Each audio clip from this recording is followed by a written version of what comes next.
Is it all right if we just look at an amp for a minute? This is a 1979 Fender Champ amplifier. Let's just look at the front of it.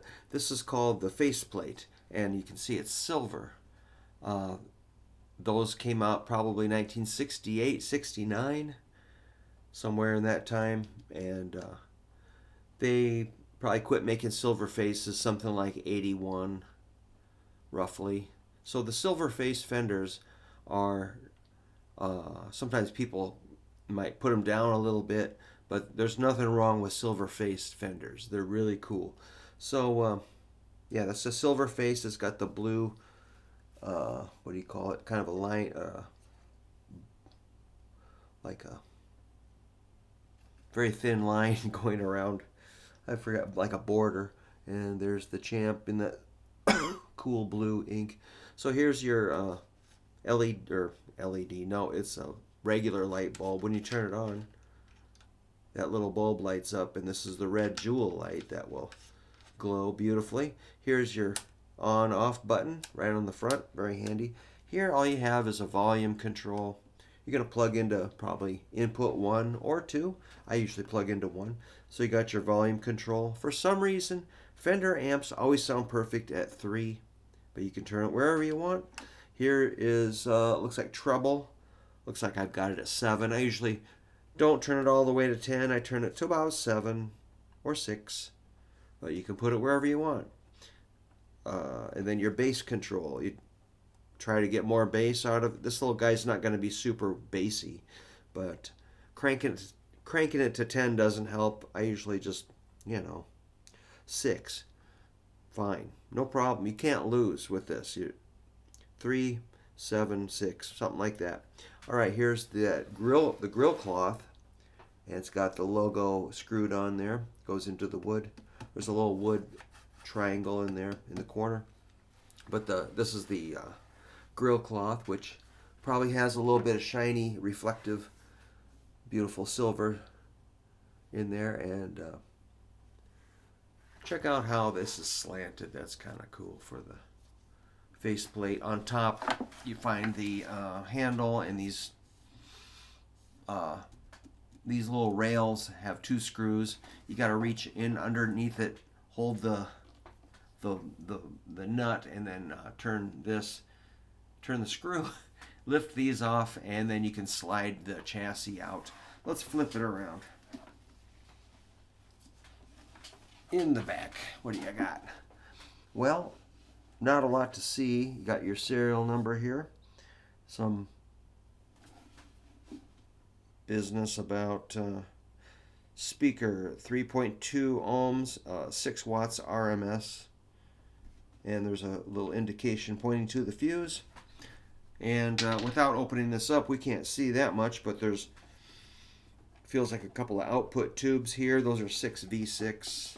And then no rectifier over here. There's a fuse down here. Here's a preamp tube over here, which is probably a 12 AX7. Let's just see if there's a tube chart. Tube chart is missing. No biggie.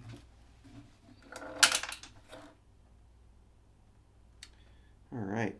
I can see the transformers and stuff. And the speaker says Fender Special Design Speaker. They're all special.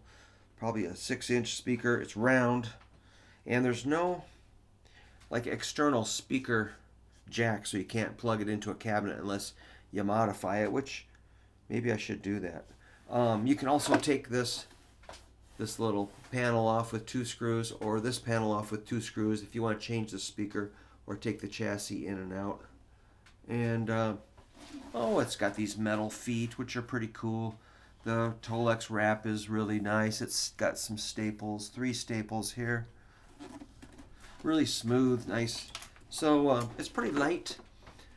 I took this to a gig and played in a driveway one time, and this is all I brought. I turned it up to about 5, cranked it up, and I filled up a whole neighborhood with this little guy. Good enough. That was during the pandemic. So, yeah.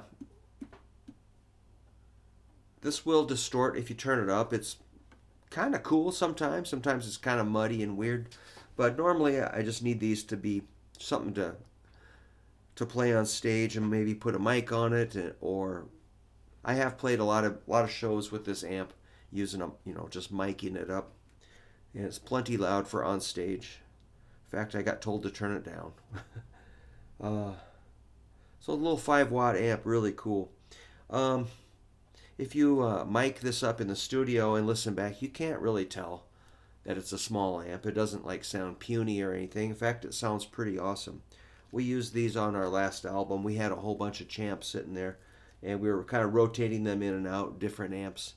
Kind of lost track of what's what, but they all sounded good, and no big deal. Just stick a mic on it, turn it up, hit record, and you're good. Probably you couldn't really tell the difference in this and that if you mic'd them and put the tracks side by side. You're like, it just sounds like a guitar. So that's what I like about these. They don't have a whole bunch of like menus to scroll through, and you don't need a manual to read, and tons of options that most of them are unusable. This has just got one basic dumb sound. Just plug in and rock. That's all you need to do. Just set these EQs in the middle, set the volume. 3 to 4 is okay, whatever. You can crank it if you want. Might blow the speaker, but this speaker is holding in there. I got this from a friend of mine that took some lessons from me. He was a really cool guy. He played in bands. He did pass away, but before he got really sick, he did sell this to me, and I really appreciate him doing that because I love the amp, and I have no reason to sell it right now, but how many champs does a guy need? That is the question. Well, I took this out and played it the other night, and actually I was getting no sound. So I just went through the back and kind of wiggled the tubes and wiggled the fuse and wiggled the speaker, the way it mounts to the speaker. Oh, I do see the tube charts. It's on the bottom, not the side. Yep, that's a 12AX7 and 2. Wait a minute. It's 1.6V6 and 1.5Y3, which is our rectifier tube. All right, so it makes sense it only has one output tube, 1.6V6. Anyway, at the gig, I wasn't getting any sound, so I just kind of fiddled with the knobs and turned the power switch on and off and just sort of played with it. Pretty soon I got sound, and it worked all night. So it may have just some little short or something, dirty connection or something. I might take it to my amp tech and have him just go through it just for safety. But I'll probably take this out to more gigs. It was plenty loud in a small room. So small amps are super cool. They're cute. They're collectible. They're not too hard to lift up. I mean, this thing isn't totally lightweight, but you could easily carry 2 in and out of a bar and not collapse. These or Princetons or Deluxes is what we usually use. But, well, that was fun. We'll plug this in soon and have a little listen. And it won't be anything spectacular, but it will sound nice and neutral. And that's kind of my sound. It's just a clean, basic tube sound that's not, might have a little bit of grit. The speaker might be a little worn or tired. No problem, man. If it gets to the point where the speaker sounds terrible, we'll replace that or recone it. One or the other. All right. So if you see any of these at garage sales, Fender Champ, just buy it. It don't matter. Just get it. Because you need one, most likely.